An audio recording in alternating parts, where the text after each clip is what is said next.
by sheer lottery of certain variables like family of origin, past experience, and genetics. Some people are just more sensitive than others, myself included. And that's not a bad thing. In fact, being sensitive can be an incredible gift, and it brings with it and is associated with some really incredible attributes, such as high levels of empathy, compassion, curiosity, creativity, and intuition. However, that being said, the world that we live in isn't very supportive to people who are very emotionally in tune. I mean, the world demands that we're very robust, self sufficient, independent, and that's not necessarily a good thing. It's basically just people who are more robust tend to fare out a little bit better in life because they're not as easily affected by the people around them and by circumstances. So it's recognizing that sensitivity is a gift. However, you don't have to let it hold you back in life. You can make the most of it. You can capitalize on your sensitivity by developing a little bit more resiliency. Because oftentimes, when we're highly sensitive, we're not all that emotionally regulated. And I mean, feeling your emotions is an amazing gift to have. However, when you have no insight as to what your emotions are meant to feel like, or what they're telling you, or what they're indicative of, then they just run riot, and consequently you don't feel like you have any autonomy over your own life or what it is that happens to you. And it feels like as if everyone's out to hurt you, or every circumstance is against you.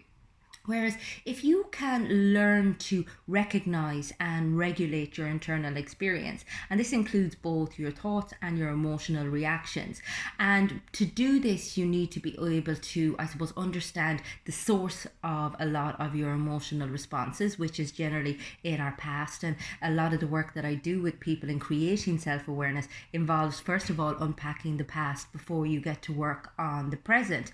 But if you can learn to, I suppose, recognize and tolerate your stronger emotions and be able to work through them, be able to challenge the resulting thoughts, then you'll feel so much stronger as a result. I mean, literally, if we have internal mastery, it changes our life completely. It makes the world a so much safer place because we've created an internal safety. So the things that happen externally aren't as important. They don't have that much of an impact on us. Also, we need to challenge our beliefs. I mean, oftentimes we have a lot of very unhelpful beliefs and voices going on in our head that are constructs from our childhood. And whilst they may be very convincing and whilst they may feel like a very realistic story, they're not necessarily working for us. And one of those could be, I'm too sensitive, or everyone hates me, or, all of these stories that sensitive people tend to tell themselves. I'm not strong enough to do that. There's no way I'd be able to achieve that.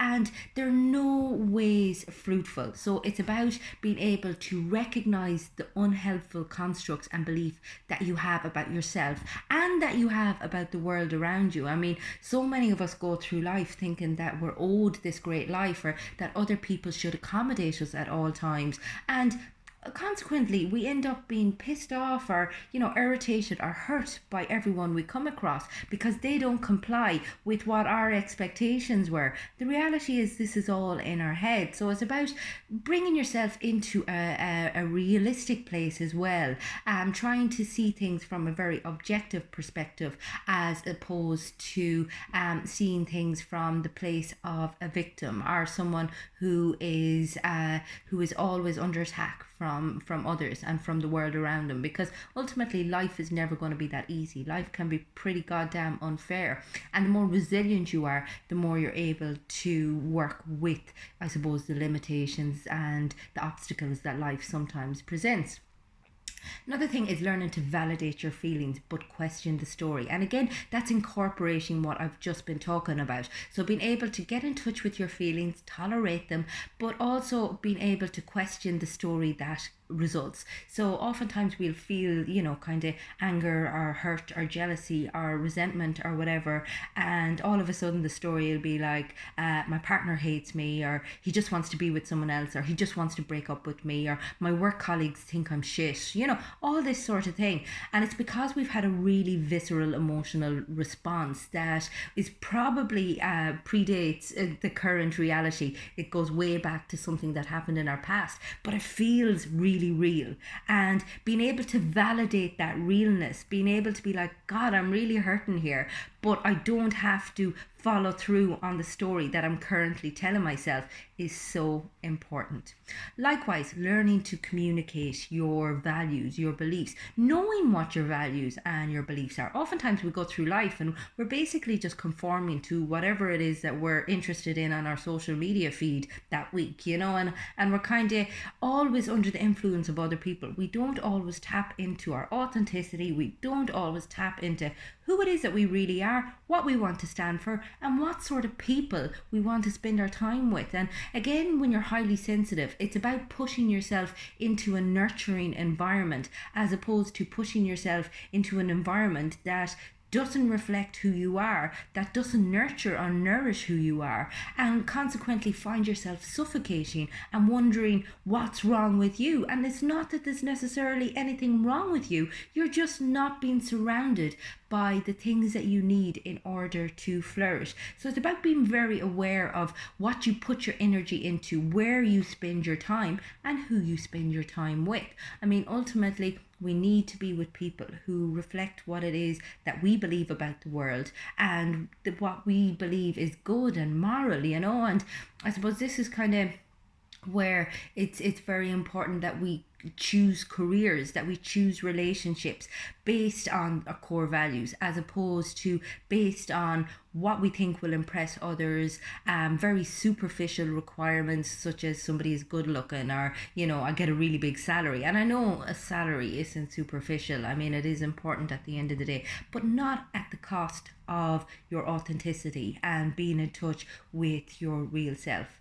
Develop a spiritual mindset, and this doesn't have to be any doctrine or religion. It's about being reflective, about trying to learn how to be a better person, how to show up for yourself and to show up for other people, how to take responsibility for the stuff that you do that isn't all that nice or isn't all that kind. Recognizing, I suppose, the shadow side of yourself and recognizing your darkness, finding compassion for it, finding compassion for other people who have pissed you off or fucked you over.